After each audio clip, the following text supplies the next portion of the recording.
Right, welcome back. Welcome back, part 2 of the beef stew. Right, let's have a look. Let's turn some bits off. Let's get the beef stew out. Because don't forget, we're going to be adding the dumplings. So, yeah, so there we go. So we're going to give it a little mix around. So let's have a little look.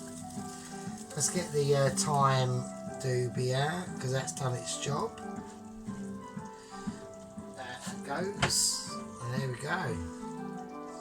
So we'll just mix it around. The bay leaves are there in. Leave them. Right. Okay. What are we doing? What is all this about?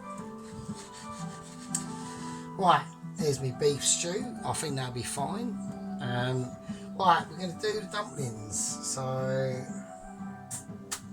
we're going to have a little crack at the dumplings. I've already got a dumpling mixture out. Bought my local supermarket. So we're going to just we're just going to chuck it all in. Fuck it, why not? Now, I've already felt through the dumpling mixture, and there is some suet in there, but it's not a lot. To be honest with you, it's pretty ropey, to be honest with you. So I bought some extra suet, the original Atora shredded beef suet.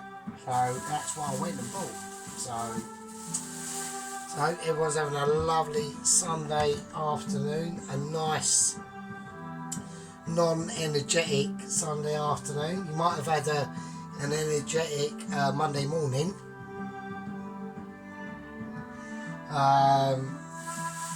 but you're probably alright by now. You probably exercised all your demons. Love it. I love a Sunday, I really do. It really reminds me of the old times, sadly. Right, so I'm going to put in about a quarter bag of suet. There we go. In it goes. And I want to keep this, so this is now Mr. Suet is now going to live in the fridge. So once we've opened that packet, don't keep it out, keep it in the fridge. So that's where it's going to go. There we are. Right, okay. I've done the last of my washing, that's all done. Highlight of the day. So, right, we've got the suet. Okay, what we're going to do, I'm going to season it. Bit of season, bit of black pepper as well. We've got the cheese grater out. Okay, now I need a piece of cheese. So there we go. Right, I'm going to go for a bit of cheddar, and I'm also going to go for a little bit of red Leicester. That is how we're doing it. Alright. We aren't fucking about, we are doing it proper style, right? On a nice wedge like that of cheddar. I'm going to grate that up. La la la. We are grating up my cheese. Grate my cheese. Eat my cheese. Right, okay. We are grating up the cheddar. There's lumps falling off everywhere, but it doesn't matter, it's fine. Maybe I know what I'm doing. Maybe I'm just better, I'm just bluffing. But it doesn't matter. All that matters is can you grate your cheese. Right, getting back to the cheese. Right, okay. Let's boil up the cheese in it goes. Now we are doing a bit of red Leicester. I'm going to turn the oven back on up to a highish whack. Let's cut this baby up. There we go. Yeah, so the reason why I'm doing red Leicester is I just want a nice bit of colour in the dumplings as they melt out in the pretty groovy stew, which, you know, is basically almost done. I just want to... Right, okay, get out all the cheese, whack it in the dumpling mix, and there we go. So we've got the dumpling mix from the shop, and we've got extra dumpling mix as well. Now we've got to mix it up. So can we do it? Can we do it without fucking it up? So a little bit of water. Let's just have a go.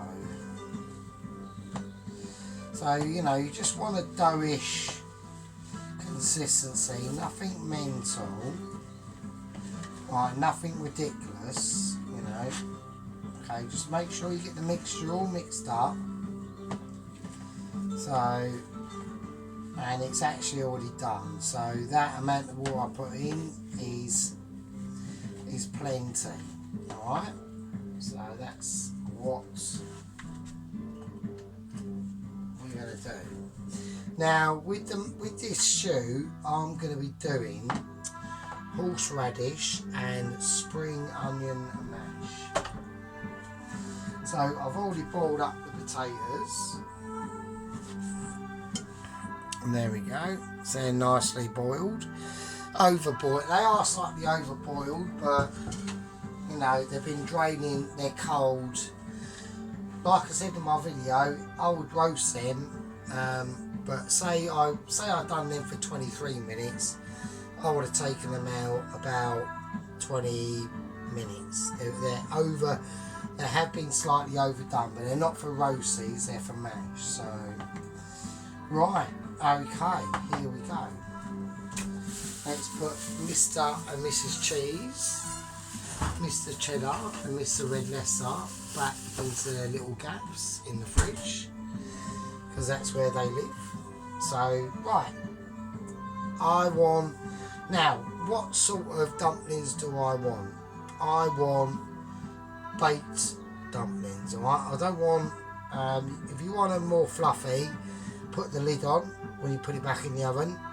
If you want it more crispy and browned on the top of the dumplings, which is what I want, then keep the lid off. So I'm just going to grab a handful. Don't roll them up into a dough or a ball. Just leave them as is. There you go. Just leave them as is. Get a rough size and think, is that going to be okay? And then just, you know, dip them in the stew a little bit. Not a lot. You ain't got to be mental. Just use your common sense. This is proper easy stuff. Alright? There we go. They've got all that fat in there anyway. They'll all do their job. And they'll all create their extra flavour in the beef stew. So I put one in the middle. And I'm going to put one there. And there we go. And that's it. And that's fine. And that's fine. And that's all you want to do. You don't want to like overdo them, especially these. So these are basically pimped up shop bought dumplings. So like I said, I bought the flour or the dumpling mix, but I've just added more suet and the red Leicester and the cheddar. So right, don't be tempted to season it. Just leave it, that's fine.